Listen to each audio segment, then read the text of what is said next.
Okay, so I will talk about some of these beyond all orders asymptotics for waterways. I'm assuming most from the audience might not be familiar with this material, so it'll be perhaps a bit slow. I want to revisit history and tell you maybe something you didn't know about Jean-Marc's maybe first paper. I'll review some exponential asymptotics and tell you about how we think about things with beyond all orders today. And then I'll tell you some interesting problems we're working with beyond all orders. I think this might have been Jean-Marc's first paper, 1977. I'm not sure. This is there was another version of it in the proceedings or others. in this proceedings, second international conference on numerical ship hydrodynamics in Berkeley at the time. And so we know Jean-Marc from his expertise with boundary interval calculations, but actually I think this paper, although this lay the groundwork for a lot of his later calculations, the focus was more so on series expansions, on divergent series. And you can see here he talks about fluid expansions, and this series is everywhere divergent, and he points out some oddities related to low fluid expansions of shipways. So very interesting that this was one of your first papers. The object that he was studying was these kind of stern flows, so two-dimensional potential flow past the body of a ship. And I'll try to explain why this problem is tricky, why it's interesting. So this is the thing that you want to study, Bernoulli's equation, so gravity-driven flow. You have this epsilon, which is the Froude number. So when epsilon is very small, that's like slow flow or large gravity. You've got a boundary integral that imposes analyticity, and here the two unknowns are q, which is the streamline speed, and then theta, which is the streamline angle. And you're trying to solve this with subject to certain boundary conditions that might represent the ship. This has been mapped, by the way, to some potential plane phi. So it's kind of this picture here. You're trying to solve for phi positive on the positive real axis. Okay, well, you look at what happens when epsilon is 0, and then that tells you that sine of theta is 0, so theta is 0, and that makes sense because it's very slow, and for gravity is very strong. The free surface has been pressed down. And then you put that into the second equation. So this integral goes away, and you find out a relationship for the speed, and this is what's known as the double body flow. What you realize is that if you were to continue to higher order, so this leading order approximation you see has no waves associated to it, but then because of the way the differential equation works, all the later orders simply differentiate the previous orders, and therefore you cannot get any waves in any order.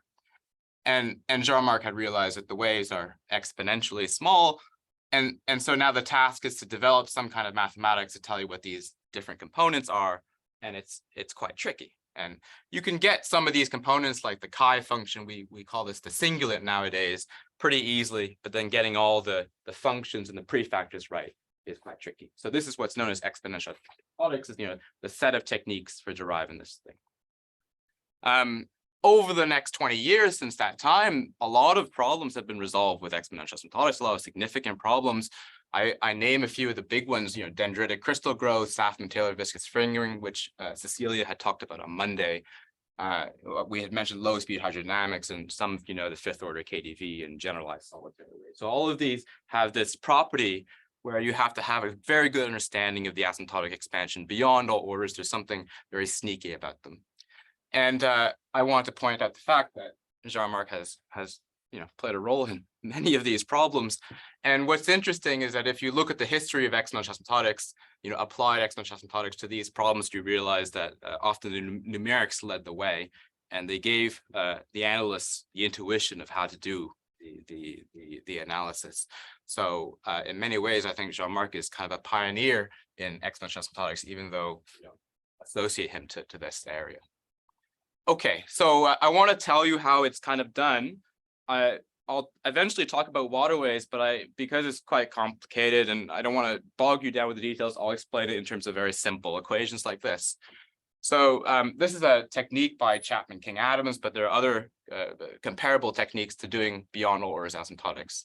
Suppose I'm given some kind of nonlinear differential equation. It can also be a discrete equation, so it's a very general framework. And just to give you an idea, think of this linear equation, but you can make it nonlinear as well. you do a basic asymptotic expansion, and you get a leading order term. And the common property of all singular perturbative problems is that this leading term or any early term will tend to have singularities in the complex plane. And what happens is that because every subsequent order depends on derivatives of the previous order, that tells you that every subsequent order must eventually diverge because you're increasing the power in the complex plane. Okay, so typically, well, most of the people who do asymptotics don't bother going too far. You tend to work with one term and you say, okay, it's excellent. But eventually the thing diverges, and the correct thing to do then is to truncate the expansion. And so you'll truncate the expansion and perhaps examine the remainder. If you then put this into the nonlinear equation, you will end up with some kind of linear equation for the remainder. And this is the key thing. Because you've not satisfied the equation, it should be forced by some of the late terms. Therefore, if you can then obtain an estimate of the late terms, that gives you an equation for the remainder, and you can solve for the remainder. This is essentially exponential asymptotics. You truncate, find the equation for the remainder, find an estimate for the divergence, and that allows you to solve for these exponentially small terms. Okay? That's the secret. You'll notice this factorial over power form for the remainder, which is in a sense a universality, because if this leading terms or some of the early terms have poles or branch points in the complex plane, those will increase in power. You'll collect a factor of n every time you take a derivative, so eventually the thing will diverge in this way. Okay. Once you have the equation for the remainder, you can then try to study this equation for the remainder. And what you'll find is that the remainder will almost always look like this. Notice that there's a chi that appears in the remainder seems to be exactly the same chi that appears in the divergence, and that's not a fluke. These components are shared, and I'll say something more about that. There's something else that is quite subtle, which is that this exponential doesn't exist everywhere in the complex plane.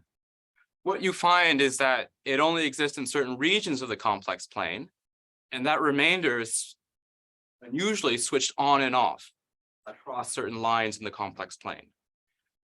These are called Stokes lines, and there's a condition to derive the Stokes line. The basic idea, I'll just explain it in terms of this equation, is that you can think of this series as switching on this remainder if a certain condition holds. There's no easy way to explain this condition. It just pops up. If you like, you can think of this condition as comparable to a condition for steepest descent. Okay, that's the recipe, but all problems are different and all problems have their own interesting properties. So here's a very basic example so we look at this third order differential equation with boundary conditions. Let's say it's flat upstream and downstream, and it has to tend to plus or minus pi by 2. We develop the leading order expansion, which looks like this inverse tan. But if we solve it numerically, you get the profile in blue. It has waves on it. And if you like, you can derive the exponentially small thing and derive those waves. Notice that the waves only exist on the right, not everywhere. And the way to interpret that is from this diagram here.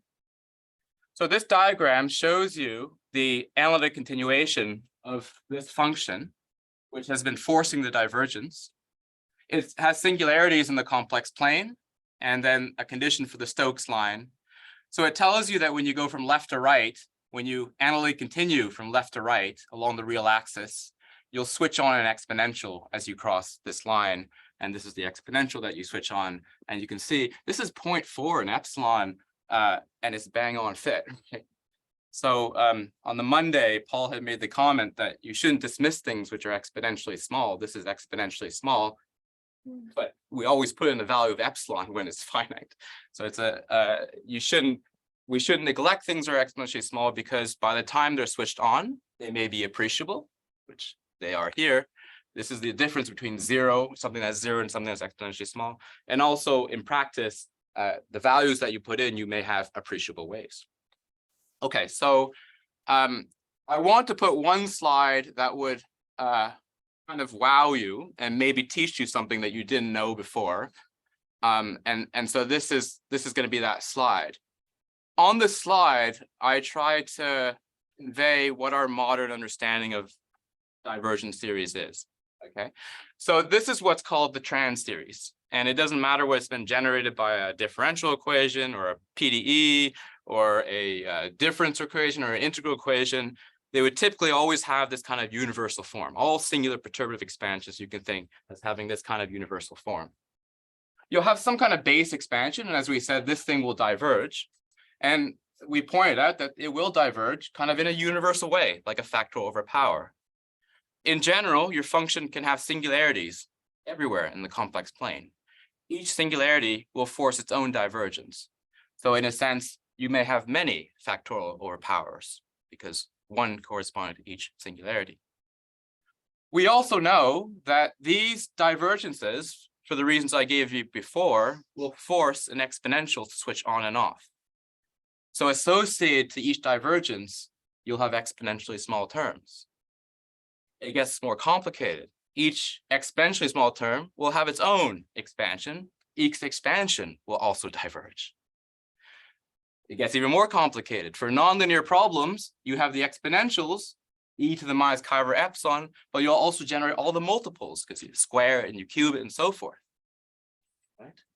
Now, there's a field which is known as resurgence. And resurgence refers to the fact that you notice how the chi here looks like the chi here. And that's because if you work in resurgence, you would say that the divergence here has resurged in these exponentials. There's a connection, you see, between everything in this equation. If you can somehow predict the divergence, you can predict the exponentials. Does So it mean that there are no examples when there is divergence and no exponential? yeah, so yes, you can form kind of just in the same way as you can have a power series, and a power series can truncate. You can create a problem where the series will truncate as well. Now that is not meant to blow your mind. This will blow your mind. Okay, this is only the first term of a divergent series of the late term, right? This is the factorial over power. This thing is the late term representation that has its own series. That series in n. Now, if I think of n, 1 over n as my new parameter delta, what does that tell you? It tells you that if the generic behavior of a divergent series is to switch on things in epsilon, can this thing switch on terms in n? And the answer is yes, it can. Right, and that's known as the higher order Stokes phenomena, and I won't have time to talk about that. But this is actually really important when it comes to PDEs, when you try to generalize the PDEs. So that was shocking. Already this thing, this switching took Stokes several decades of his life to sort out. This is what's called the Stokes phenomena. And then this thing here, unbelievable how complicated this is. So studying these divergent series is of interest to many fields, and this is kind of the complexity that lies ahead. Okay, we usually just care about the leading exponential, but there are reasons why you may want to go deep into this structure. Right, so in 2006, many years after that 1977 paper, Jean-Marc wrote a paper with John Chapman where they developed gravity wave theory, exponential asymptotics for gravity waves. So think of it as a very streamlined version of some of the initial investigations he had done in the 77. The kind of two conclusions from this work. So you imagine flow over some kind of obstruction. The first conclusion is that from singularities in this obstruction, there will be these special lines, the Stokes lines, and across these singularities, the waves will turn on. And the analysis is done in a very similar way to what I explained. You estimate divergence, you smooth the Stokes line or study the remainder, and that will tell you what these exponentially small things are. The second thing they derive was a condition for the fact of whether certain key points in the geometry or in the ionic continuation will generate such Stokes lines. And physically, it corresponds to for these flows, it corresponds to there being a sufficiently large influid angle. The influid angle has to be greater than 3 pi by 2.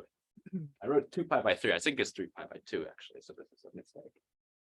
So for example, this configuration here, there's a Stokes line from the corner, whereas this one here, there's one from the stagnation point, one from the corner. Each one switches on its own little exponential, and then you can do the math and find out what those are.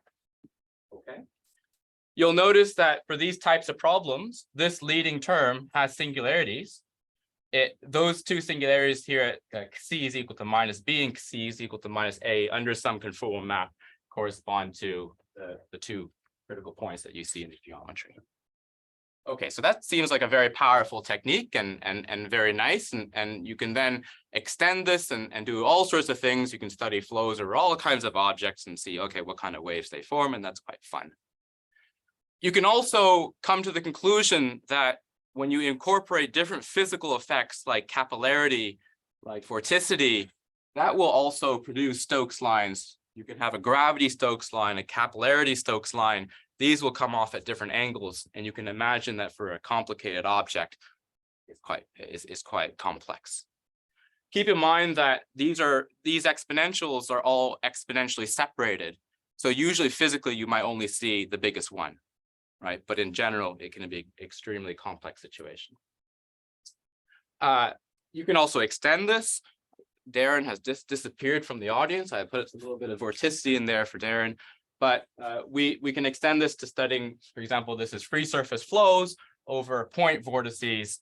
And you can study these kind of situations where it forms a little trap wave in between, and you can predict the situations in which these trap waves will appear. This is also a little remark for Darren, but he's left. But Darren on Monday had presented some interesting vorticity-driven gravity waves. What we're trying to do at the moment is to put a little bit of capillarity into this. So singular perturbation on these vorticity waves, find little ripples, and then see if we can develop a system for their prediction. So that's very interesting, and I don't think that's been studied yet. Okay, let me tell you about a mystery. So all this stuff is kind of well known at this stage. Let me tell you about something that might not be well known, something that seems to violate that criterion that Jean-Marc had derived in 2006. So a few years ago, Scott McHugh and John Chapman pointed out this issue with the criterion. So here's flow over some kind of triangular obstruction. And you can essentially derive the leading order flow. Again, this is in the upper half C plane. It's been mapped to some conformal plane. It's mapped to the upper half plane under a conformal map. And in this case, you have three singularities which correspond to the three objects. By what I just said to you before, you only expect in this picture a Stokes line from the yellow point, and that's what you can predict, and that one will switch on the waves, and you can predict that. So that's as expected. Okay. So what was the issue? So this is the issue. oh, okay. So now, instead of that little triangular obstruction, let's take this semicircular obstruction. So I'm thinking of an angle geometry, which is 0, and then it's some angle, and it's continuously goes down to a negative angle and then 0 onwards. So 0, some angle, continuously down to the negative angle and onwards. This thing obviously does not have an angle that exceeds that condition. Of course, it produces waves, right? There's no question about it. This is the leading order Q0. It's very weird. It's got a C to a C power. And you can verify that at point minus A and minus B, nothing interesting is happening. It's a weakened singularity. So these are weakened flows. And so why does the theory not predict a wave on this problem? Okay, so I'm going to explain to you a different way of doing these exponential asymptotics without having to do the divergent stuff. Because for gravity flow, two-dimensional gravity flow, you can actually reduce the equations. There's essentially a way of dealing with the Hilbert transform. And as a model, as a minimal model, I'll simply say that you can treat this equation as a minimal model for the gravity flow I just discussed. So here, Q is an unknown, is the free surface speed, if you like, or a perturbation, the free surface speed. QS is something related to the geometry that you feed in. So you put in your different angles, and you'll have some kind of upstream condition. Okay. If you don't believe me that this is a very good model for the system, you can solve it numerically. You take the real or complex, you take the real parts now, and it looks like this. So this is flow over a step. it's 1 upstream, and then it increases in speed downstream, and you see the wiggles. And if I were to plot the actual full water wave solution in this, you'll see it actually matches up very well. You derive this model by kind of thinking about what are the important elements of the asymptotic analysis, and you can essentially show all the important elements are somehow contained in this model. Okay, right. So the nice thing here is that you can just integrate it. It looks very simple, at least it's a first order differential equation. Very good. I can integrate it. And essentially, the interpretation is that I have my base series, and then I have an integral. Let's look at this integral. So the geometry I feed into this integral, it goes into this QS. This is like the topography. And this integral somehow goes from a point upstream to a point downstream. So the point is, I want to evaluate this at different points along the free surface, which lies along the positive C axis. So I just have to integrate that integral, and I'll get my answer. If I study this integral by asymptotic analysis, then I come to 2 conclusions. The first conclusion is that perhaps there's a contribution to the integral from the endpoint C. And that would just correspond to an order of magnitude where I just multiply the red with the green, and I get something that's order 1. In other words, the endpoint contribution is essentially just producing more terms from the base expansion. On the other hand, there may be reasons to deform this into the complex plane. And if you do so, you may pick up saddle point contributions, and that saddle point contribution will be exponentially small. So those are things we want. Okay, so we want to do it for the 2 geometries. So the task is essentially, I've plotted for you the steepest descent trajectories on the right here, and for you to integrate from a point upstream, the blue, to a point downstream, the red. So that corresponds to going from the right here to the left. And what you'll notice from this picture is that if my red point lies to the right here, I don't have to deform past the yellow, but if it lies past the red, it lies past this red line, I do have to deform in its deepest descent trajectory past the yellow, and that's the critical contribution from the saddle point. So the conclusion is that if you're sufficiently upstream below this red line, you don't have a contribution, and then when you go past the red line in this plane, we switch on the wave. Okay, so that's a very easy way of seeing the exponential asymptotics. Of course, the challenge when you do exponential asymptotics is not if you have the integral, is to do it without the integral. So this is the steep descent topography for smooth problem, and it looks very weird, right? So essentially the weirdness is because if you remember, this function had an essential singularity at infinity. It was c to the c or something, and that has essentially modified the complex plane so that it has these valleys going down to -infinity. But funny enough, the interpretation still holds. If I'm upstream, I integrate from blue to my red point, which is upstream far on the right here. I don't have a contribution. But when I do get to the red, there is some deformation process you see that has to pick up some contribution from infinity. Very strange. So the point is that for this object, there is a Stokes line, but the Stokes line comes from infinity. There's a very weird kind of analysis that you have to do to derive its contribution. Very weird, and in a sense, it makes me think that, when we study fluid mechanics and waterways, we typically work with objects which we don't consider to be pathological, right? We work with steps, and we work with rectangles and that sort of thing, because we say, well, they're simple. But in many cases, this is much simpler than something that looks like a triangle.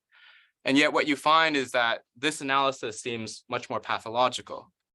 And that has to do with the fact that, analytic continuation is ill-posed, and you can have very weird geometries just if you perturb your. We can verify that we can predict the kind of waves. So this is just a log amplitude versus epsilon, and we can just check that the theory seems to hold. The conclusion from this analysis is that this is an example that seems to violate factorial over power growth. I explained to you factorial over power growth is universal. It doesn't seem that this one behaves like a factorial over power. You end up with extra log contributions, and the exponential that you predict has extra log contributions. But it can still, I think, be done with this kind of theory. On Monday, Professor Aquiles had presented his nice work on exponential asymptotics, in which he talked about what happens if I feed a Gaussian into a bottom topography. And he told me afterwards that problem took him more than a year to complete.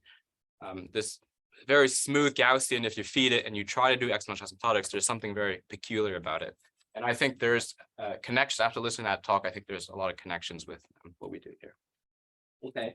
I also wanted to point out the fact that Jean-Marc had written other papers on smooth bodies. This is a paper he wrote in, I think, around 84, in which he pointed out that if I study Stern waves past this body, when I put a little bulb in there, I can make the surface effectively waveless. I don't think anybody else has followed up on this paper or verified whether this is true or not, but it would be interesting whether this is actually true, whether you could make things waveless. Exactly zero, yeah. Rather than close to zero. Okay. Right. In what time remains, I want to talk about Stokes waves. So we've been doing some very interesting work on traveling waterways and applying some of this technology to waterways. I think we've been coming up with very interesting conclusions. And this is joint work with Josh Shelton and Paul Milewski has been a great help as well. Okay, so this is our Stokes wave. Now we want to consider both gravity and surface tension. So you have a Froude number and you have a Bond number. And I actually had very simple questions just to ask about putting in surface tension. So in my mind, I thought if I take a Stokes wave and I just put a little bit of capillarity into it, I can make little parasitic ripples, right? It's very sensible. And so that was before we did this project, those were my questions. If I take the Stokes wave framework, just regular traveling waves without change of form, steady, inviscid, irrotational in the traveling wave frame, and I add a little bit of surface tension, can I get waves that have just little ripples on them? It seems like you should be able to. If so, can you find their form? And what happens if you do put in time dependence, non-trivial time dependence into it? I was motivated by this paper by Jean-Marc in 79. So there's a very extensive analysis of all kinds of gravity capillary waves he did with Leo Schwartz. This very puzzling diagram that they produced. So this is a diagram of Bond number. So you have surface tension and gravity on these axes, and they develop different families of curves. What you notice from this diagram is that it's non-unique, right? So this is periodic gravity capillary waves, and we know now that this is a zoo. It's a zoo of solutions. It's really hard to unravel this zoo. And the other thing to notice from this diagram is it's very confusing. Why does it look like this? This was a picture that he had in his paper, and I looked at that picture. So, oh, surely we can do exponential asymptotics. Picture. I asked him, "Can you get me more of these solutions?" I'm sure you don't remember this a long time ago, and he was like, "It's hard. It's hard to get." This was one of many solutions, and it's actually quite hard to navigate this space and to produce other solutions that look like that. My intuition at the time was that this is not waves over an object where the object is forcing these ripples to form, but the energy from the wave itself is producing the ripples. And in the language of complex analysis, the Stokes wave without capillarity has singularities in the complex plane, which are producing those Stokes lines. That's the idea. There were some interesting, three very important papers by Chen and SAFFMAN that followed in 79. And some interesting conclusions that Chen and SAFFMAN drew, which was that the gravity wave is therefore a singular limit which cannot be reached smoothly by applying the limit of surface tension tending to zero. So they seem to come to the conclusion that you couldn't take surface tension to zero and reproduce the Stokes wave. And that seemed peculiar to me. Okay, so here's, I'm going to show you two pictures from our numeric. So we did numerics on this, and then we did some exponential asymptotics. I'll show you how to understand Jean-Marc's picture. So the first thing, so this is Paul's brilliant suggestion, was that you really want to work with an energy which is physical. So add your gravitational energy to your capillarity and to your kinetic energy, and think of that as the amplitude of the wave. This has come all out of order, but previously Jean-Marc had used this amplitude measure, which is the crest to trough distance if you only have one wavelength. And Chen and SAFFMAN had used a different measure for the Fourier mode. And these are not very good measures if you want to kind of continue in this space for the regime that we're interested in. Okay, so this is Jean-Marc's picture. capillarity versus bond, and this is for his fixed amplitude. We can compute the same picture with our fixed energy. So you fix the energy at some number. And these are the 4 solutions he had, 1, 2, 3, 4. You see, they're very messy, right? There's no, hard to understand what those are. But if you investigate the small bond limit, this low surface tension limit, this little region here looks like that. Okay, and I'll show you what these solutions look like. So the point is, pick the right amplitude measure, and it might help. It might sort out the picture. The second lesson is that take the low bond limit, and that might give you structure, and that might help you understand later on for larger bond numbers what the structure is. What do the solutions look like? This is the bifurcation diagram you can generate. Again, surface tension and gravity. We call these fingers. I just call them a finger, and we've labeled them as a finger G13 to 14. This is at some energy of the wave. And the idea is that the first number tells you that there's kind of 13 max and mins, and then that transitions to 14 max mins as you go from right to left in the diagram. You collect more maxima and minima as you go right to left. If I look at the solutions at the top here at A, B, and C, you see those are perturbations of the Stokes wave. The Stokes wave with little ripple. But as you go down in the finger, you start to generate these kind of multiple scales type solutions where the gravitational energy goes down, the capillarity energy goes up, and these solutions are of a different type. So in a way, when you look at this picture, you do see that you can take the limit at surface tension tends to 0 if you ride the top of these fingers down. You see, as I go from A, B to C, or C, B to A, as I write that down, I should eventually converge to my Stokes wave, which is on the left here, with little parasitic ripples. You can then go and try to measure these little ripples. How big are they? And you can confirm they're exponentially small. So that's the kind of analysis you want to do. Okay. Exponentially small in the surface. Exponentially small in the surface tension, that's right. So I'm not explaining to you how to do this analysis. It's quite a complicated analysis, but I just want to explain to you what the idea is, what the Stokes line idea is. So imagine your influid, your water, as the shaded region. That's the physical potential plane, if you like. And so the wave exists along the solid black line. You solve for that wave, and then you analytically continue it in the complex plane. And when you do so, you'll find that it has singularities in the complex plane, and in particular, 2 singularities that correspond to the crest of the wave. For the highest wave, these singularities come down and they touch the free surface. At any non-highest configuration, those singularities are in the complex plane. You can derive the Stokes line condition, and it tells you the Stokes line lies right on the imaginary axis. So it's the same configuration as explained before. As I go from left to right, I'm going to jump and produce an exponential. And there's an argument that says, as I go from right to left, I'm going to jump and produce another exponential. And there's your ripple. And then there's a periodicity condition to impose on the ripple. So you can then go and derive the formula in all its glory. It's semi-numerical. I think some of these components you have to compute numerically. But indeed, it tells you that the ripples are exponentially small with some algebraic scaling on the bond number in front. The other thing that you can derive is a condition for the existence of these kinds of solutions. And that tells you these, Josh calls them a non-solubility condition. That tells you these little black dots, which are the regions where this solution is no longer valid. And you can see it corresponds to the fingers going down the fingers. So it's a kind of a selection mechanism. What we're trying to do now is, I think this is it's a beautiful kind of result because it's telling you that you can study the low bond limit. It tells you a lot about the structure of these gravity capillary waves, which is previously a zoo. And there's nothing about the steady problem, which requires, there's nothing about the exponential asymptotics, which requires steadiness. The same philosophy holds whether you're doing time-dependent problems or whether you're doing problems with vorticity or problems with vorticity or viscosity. And so you would expect that this framework that we've developed to study the low bond is still true, despite putting in additional effects. They're still going to be exponentially small. You still have to do some kind of divergence series and predict them.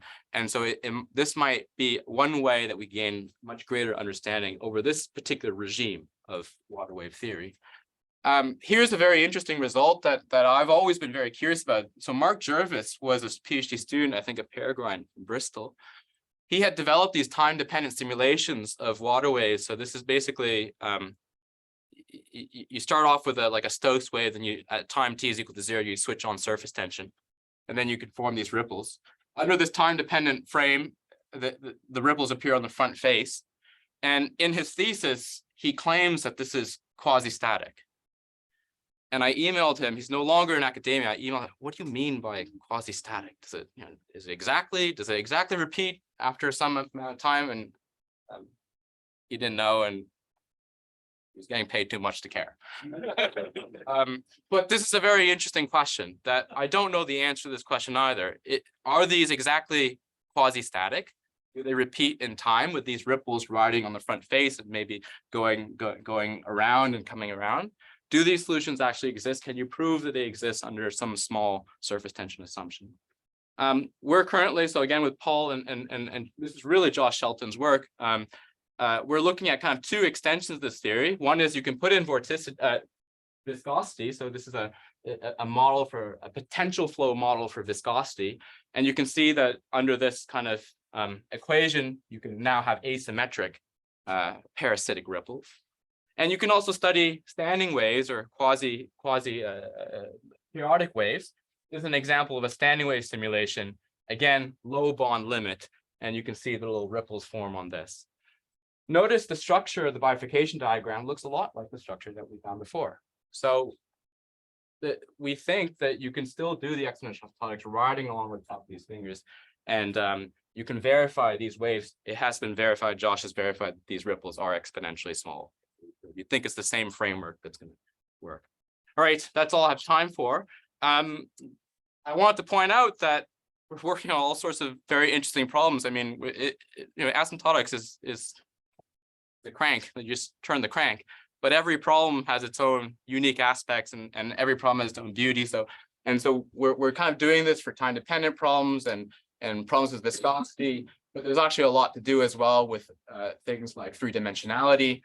We have some stuff in trying to study Stokes surfaces, how does the switch on happen for flows past objects which are submerged, and that's challenging and interesting in its own right. I want to thank Jean-Marc again for initiating, helping to initiate my interest in this area and fueling it with his insight and his computations. But there's a lot more to do in this area, and some papers if you're interested. Thank you very much.